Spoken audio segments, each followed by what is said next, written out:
The FRAP method is a science-based way to quickly calm down the stress response and create more empowering emotions. The more you use the FRAP method, the faster and more automatic positive thinking under stress becomes. The next time you're triggered to feel any distressful negative emotions, you first focus on calming down the stress response. The fastest way is with deep, slow breathing.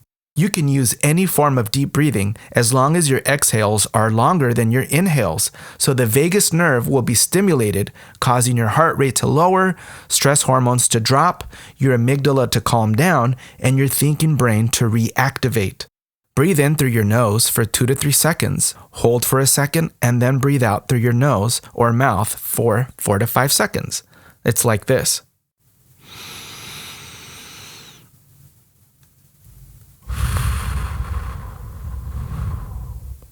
The numbers aren't that important as long as you're comfortable breathing in and out and your exhale is longer than the inhale. You can also try the physiological sigh, which is said to be the fastest way to calm down.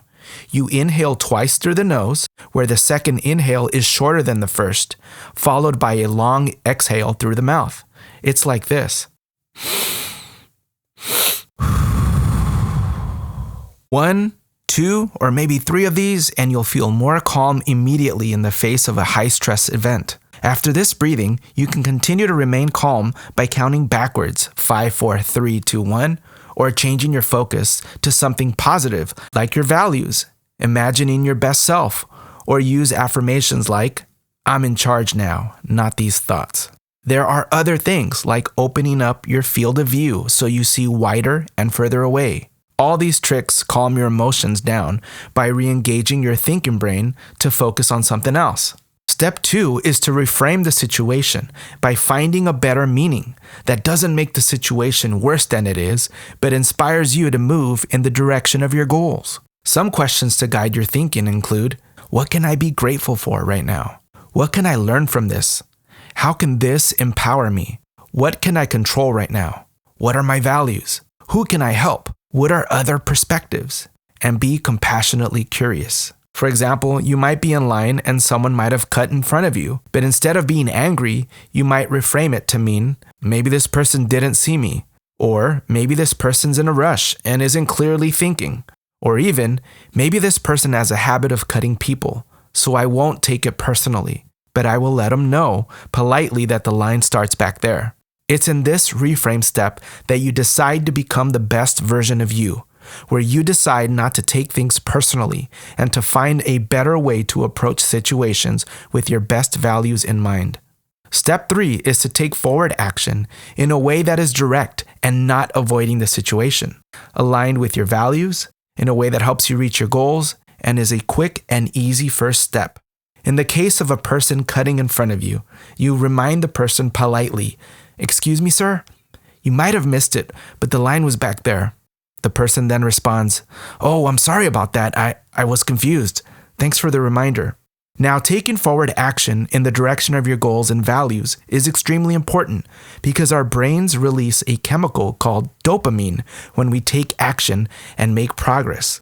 This chemical makes us feel accomplished and motivated, and this also reminds you that you didn't just think about something, but you took action, so it helps build your confidence.